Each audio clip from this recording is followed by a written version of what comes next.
Hey guys and gals, Nary here from Drake Wing Gamers. Send me on Twitter, the Gaming Dragon. Today I'm coming back at you to the Let's Play episode of In Case of Emergency. So y'all, let's go ahead and just jump right back in. Y'all seem to be enjoying this game, and I gotta admit, I am too. Anyway, alarm chain, you are up, and let's go. This is the male feminist route. I love it. Treading quietly across the hall, you stand in front of the bronze statue with the sword buried in the rock. You reach for its hilt. Cedric is mouthing something at you and making a slicing motion across his neck. You try to read his lips. What is he saying? You're totally rag. You're really messed up. These are obviously all wrong. You're clearly trying to communicate using a semaphore. That's an F for feel free to skip doing what you're doing. No, let's do it. Okay, let me do that again. Kieran, the feudal system is really messed up, and you should take that sword and lead a rebellion against the cycle of dispossession. Obviously, what else could he be trying to say? With that cleared up, you continue to complete your very important task. Your hand wraps around the ornate silver handle of the sword. The metal is cold against the pads of your paw, and a blood-red ruby glitters in its pommel. Pull the sword. Your muscles tense as you squeeze the hilt of the sword and draw from the stone. There's a little resistance at first, the steel gripped by the grain of the rock, but then the sword gives in to your pull and rises from its sheath effortlessly. Great! Now all you have to do is use it to get the dick out from under the cabinet. What did you do? Everyone is staring at you. At the end of the hall, framed by the light of a stained glass mural, Remus's eyes are wide in surprise. A grin spreads across his face as he raises his paws. Our final champion! Oh no. Uh-oh. What did I do? Huh. Interesting. I like these little commercial breaks, it looks like. Cedric reaches you first. He hisses under his breath. What the hell? No one's been able to... The crowd parts, leaving a path for Remus to pad down the impromptu aisle. Wes and Luke exchange glances between you, him, and each other before cautiously joining you at the scene. Finally, the champion to wield the sword. The prophecy has been answered. Remus claps you on the back, his hand a strong, warm presence between your shoulder blades. With his other hand, he gestures out to the murmuring crowd filling the hall. People gaze at you reverently. That's an adverb you've never used to describe people looking at you before. People of Peregrine, hear me. With our third and final champion, we have individuals able to wield all three artifacts. The shield, the amulet, and the sword. We can finally ascend Grim Mountain and face the heart, driving back the forces that threaten our land. But as Remus speaks, the hall is abruptly plunged into darkness. There's a weightlessness under your feet, like the floor is failing to push against the bottom of your paws. Your brain registers that people are screaming, but you can't hear or see anything. It's not that the torches have gone out, but it's that the light and sound are gone entirely. Everything is gone. As quickly as things vanish, the floor reappears with the sensation of an elevator grinding to a halt. You hear it now. A downward decrescendo of people no longer panicking, the nervous chitter and laughter following a plunge on a roller coaster. The candles in the chandeliers waver almost in apology. Remus's hand steadies as you regain your footing. The silver hilt of the sword, is cold against the pads of your hand. Remus murmurs, That's been happening more and more frequently. Wes and Luke look uncharacteristically perturbed. Remus turns to address the crowd, extending his arms in a placating fashion. I assure you all, we will stop these blackouts as soon as possible.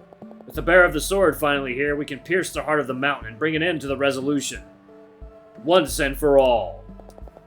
He surveys the aftermath of the event with a somber expression. Following his eyes, you see that things haven't exactly returned to normal.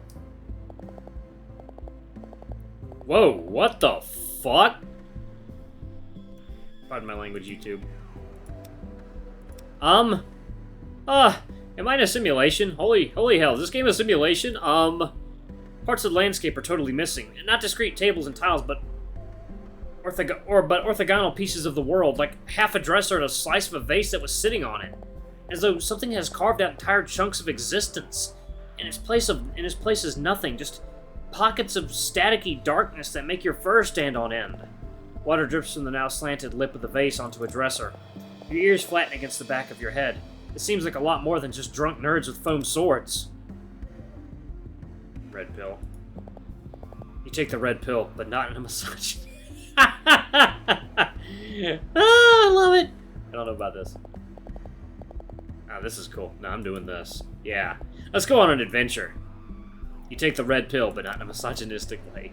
This is what you've been waiting for all your life. Not sure why or how you got here or even what's going on, but you're not about to turn down an opportunity to be the chosen one. Now, how do you sign up? What other perks does this role come with? Are you asking us? I don't know. I'm still not convinced this isn't some nerd crap. Hey, don't look at me. I know as much about the sword as the prophecy stuff as anyone else. Aren't you guys supposed to be helping me? Great. Thanks a lot. The void is spreading, but we can turn it back. We can restore the world to the way it was. People murmur with enthusiasm. Just behind you, you spot a slash of nothingness below the cabinet that Dick had rolled under. Shit! Go towards it. You try to sneak your way towards the cabinet, hoping that everyone is paying attention to Remus's speech and not you. There's a grainy metallic taste in your mouth as you approach. Luke gives you an odd look. A hand grabs your arm. Wes gently but firmly pulls you away from the sight. You don't want to touch that. What? Why? Because it's a terrifying slice of absolute nothingness? Have you ever watched a movie where touching the scary unknown substance leads to someone not being the first one to die? It's dangerous. I have to look for the dick. The dick's under there. I have to get it. Luke's eyes widen. You lost it? Here? That's concerning. Yeah, I know, okay? Listen, hold on to my feet and I'll just stick my hand in there. This is a terrible idea. Are you stupid? Wes shakes his head. Whatever was in there is gone. It's not coming back. Shit. You reluctantly let Wes pull you away from the majority of your final grade. It's probably not worth it. Probably. Remus turns his attention towards you. Kieran, I knew there was something special about you from the moment we met. There's a twinkle in his eye as he holds you by the shoulders. The last person who told you you were special was your youth baseball coach. This before you struck out every turn in your first game. Turns out he told that to all the kids he thought had low self-esteem. This must be all very strange to you. I promise to explain everything soon, but I have to take care of my people right now. In the meantime, seek out your friends, Wes and Luke, and Cedric too. I shall fill you in my stead. When you are done, meet me in the castle's gardens. He pats your back with his paw, sending you down a hallway as he fields questions from a crowd that begins to creep dangerously close to your personal space. You narrowly escape into the silence of a side hallway. The sounds of people die down until they're far in the distance. You're alone again. Your friends have already disappeared, likely trying to get away from the crowds themselves. Who do you look for first? Cedric. Let's go for Cedric first. You wander the castle halls looking for Cedric, poking your head in and out of the many rooms of the Citadel. Actually, let's back up a little bit and save that right there. There we go. Okay. Cedric. You don't find him, but you do discover several empty kitchens, lounges, and studies, each of varying style and size. One room you think is a huge indoor pool. It's only when you spot a sink and a toilet that you realize it's a bathtub. Finally, one nondescript door at the end of the hall opens into a second, smaller hallway. This hall is adorned with maps decorating its walls, ceilings, and floors. Some of the maps are familiar. There are a few continents and countries you recognize. The vast majority of them are completely foreign. The maps depict places you've never even heard of. Some of them look like crude renditions by children. Others depict entire galaxies and star systems. Cedric sits on a bench by a window, staring at the ceiling. What are you doing here? What's this place? Let's say hey. Hey! Cedric's ears perk up at your approach. Oh! Hey! This is the map room. You follow his gaze, your eyes tracing a meandering route around the arched ceilings of the hall. It seems much bigger than just a room. It has a map of every place ever, I think. Or just a copy of every map ever. I still haven't figured it out. Check this out. Cedric rises and approaches the map across from him. It's old, crafted with ink on parchment. A sea serpent slithers through a roiling sea. You don't recognize any of the names on the map. Cedric gently places his paw on the parchment and gives it a slight push, meeting some resistance before the panel starts to slide open. Each map has, or had, a corresponding door. He slides the portion of the wall open. There's nothing there, just the darkness of the void. Guys, let me know what kind of voice I should do for Cedric. I'm a little confused. Doing all these different voices for him. But not anymore. How long have you been here? How long have you been in this place? 4 years. He sighs. I first came down here when I was a freshman. I took a wrong turn, went down those steps, and ended up here, just like you. 4 years ago? That's when you guys started drifting apart. You used to be inseparable. Then suddenly 10 years of friendship treated like an awkward one-night stand. Didn't know what had happened. Most of your time together on campus was spent avoiding eye contact with each other. The only acknowledgement that you'd ever known each other in the first place. Well, that and the BFFS forever pendant the two of you ironically got. You still have the first half stuffed away in your sock drawer somewhere. You had the BF4 portion. Best friends for a certain period of time, and no longer, you guess. Do you still have the pendant? Huh? You know, the one that says BFFS forever? Well, yours said FS ever. Forever's ever. No. I'm sorry. You stand in uncomfortable silence for a beat. In ninth grade, you were going to start a band together. So, what did you do down here? Cedric's expression grows nostalgic. It was quieter back then. Just Remus, the servants, and all of the Peregrine to explore. He looks out a window, the gray sky casting a gloomy light on his face. You look out the window, too, and see flat plains of purple-gray grass, some dying farmsteads, and a handful of bleak-looking trees. There's an ominous, stark mountain range in the distance. It's obvious Cedric is seeing something else. You feel, not for the first time in your life, like you've arrived late to the party. Anyways, resolution wasn't so close at the time. Remus was expecting champions soon, but there was still time. I was the first one to come down here, before Wes and Luke. I tried the amulet, the shield, the sword. The amulet burned me, the shield was too heavy, and the sword wouldn't even come out of the stone. But, you know, when people come from the outside world, that means they're destined to be a champion of some sort. So Remus figured it just wasn't my time yet, and he helped me train. When Wes and Luke appeared, they picked up the shield and the amulet. We assumed I was supposed to wield the sword. I just needed more time. Well, it turns out that wasn't the problem. Cedric blinks, wrinkling his nose like he tasted something sour. He's processing something he feels embarrassed about, but he's also embarrassed to be feeling that shame in the first place. At least, you think that's what he's feeling. It's been a while. Maybe his entire facial repertoire has changed in that time. So, it's going to be my job to train you. Come on. He rises, pulling a very real-looking sword from the scabbard hanging at his side. Shouldn't we be using training swords? You don't think he would skewer you to the wall, but the two of you have gotten into worse accidents. No, I'm good enough not to hurt you, and you're not good enough to hurt me.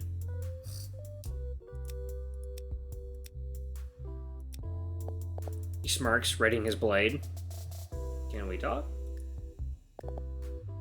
Fight. Okay. You raise your sword to meet his, just like when you were kids fighting with sticks. You always won those fights, or if you didn't, you could always demand a best out of 3, or 5, however many it took. Except this time Cedric easily outclasses you, his sword parrying your feeble attacks without much effort. He whacks you with the flat of the blade, once on your collarbone, another time on your wrist. This is a friendly reminder that he was right. He's too good to seriously hurt you. The bruises tomorrow might say otherwise, though. You're quickly losing steam when Cedric forces you back. You stumble backwards as he goes on the offensive, and you find the tip of his sword gently pressing against your chest. Counterattack! Pocket sand! You lunge forward, aiming your sword for his ribs. Cedric easily sees the move coming, and he knocks aside your blade with a flash of steel. You never had a chance. Good effort. You could get some good practice. You could get good with some practice. It's hard to tell if he's being sincere. Right now, you're too tired to try and decipher if it means what he says. It's time to move on. Who do you visit next? Luke. You wander deeper through the halls until the sound of clicking catches your attention. Peeking into the door, you're greeted by the sight of an old library. Huge shelves of books spiral past the first floor and into uncountable floors above. Wooden banisters supporting a winding, rickety staircase with polished steps. You can practically smell the wood varnish and parchment from the doorway. In the center of the room is Luke, hunched over a table as he flips page after page of a dusty tome, taking notes in his laptop. His mouth is pulled in a thoughtful frown as he speeds through the book. Piles and piles of books are stacked around him like a defensive barricade. Hello? Kieran, how's it going? Come here often? Luke's eyes snap upwards and the pensive look is gone, replaced by his usual self-satisfied smirk. No, actually, first time. Figures. I feel like I'd have recognized you if I'd seen you here before. What's up with the books? Luke glances down at the mess below his paws, looking almost disgusted by the disarray. Nothing. Just looking for something. The world building in this place isn't very thorough, though, so it's hard to find anything useful. World building? Yeah, world building. You know, like details about the world, about how the world works. Lore, geography, population information. Every person took a shit last Friday at noon. What are you looking for? The end of the world, ideally. Remus says this stuff happens in cycles, so someone has to have written about it, right? What the fuck is this game about? I am so confused. Who would have written about something like that? People who write stuff down, obviously. He holds up several books, pointing to each author. Arthur Higglesbottom, Genevieve Potterslane, Irving Minestrone. A bunch of medieval-sounding names that escape your memory as soon as they enter. But these books are useless. There's nothing in here that Remus hasn't already told us. What has he told you? Oh, you know, the usual. There's a big terrible thing called the Resolution that's gonna destroy the world, blah blah blah. At least behind this thing called the Void. That's the empty pockets you saw earlier in the hall. And eventually this whole place will become like that unless we stop it. It's not very original if you ask me. Right. So is this place for real? You keep talking about this like you don't really believe it. Where are we even? Is this real life? What even is reality? You pull a face. No one's ever in the mood for an undergraduate philosophy discussion. Just kidding, that was a joke. On purpose. Honestly, I don't know, but hey, check this out. Luke takes a step away from his desk, facing a bookshelf against the back wall. He bends his arms so that his paws are stretched away from his face. Wingardium Leviosa! Oh my god. Run! Stop it, run! Run! The contents of the entire bookshelf fly from their shelves in a cacophonous flutter of paper and binding, dust blooming around the site of the destruction. Books thud over one another on the hardwood ground, others ricocheting off nearby bookcases and off the table. Loose papers fly from their bindings and spines crack. Pretty cool, huh? The forces displaced a necklace around Luke's chest, an amber-gemmed amulet that glows faintly with residual magic. No way! This place has magic too? Not bad. Let's see.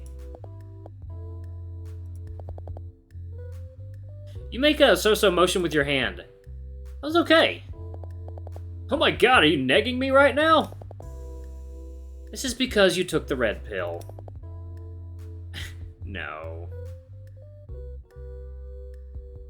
Let's do... Whoa, there we go. That's neat as hell. I know, right? The dust begins to settle on the covers of the scattered books, revealing the state of disarray the library has fallen into. Do you need to reverse Leviosa this, or... What? No way! Magic is supposed to be cool. It's for fireballs and death rays, not house cleaning. Alright guys and gals, I'm gonna go ahead and pause it right there. Thank you all so much for watching. This is, I don't know what the hell this game is even about at this point. This is weird. I'm liking it though. It's very entertaining, at least. Anyway, y'all, don't forget to like, comment, subscribe, ring that notification bell. Leave a super thanks or a tip if you can. It always helps. Until the next video, I love you all. I'll see you next time. Bye-bye!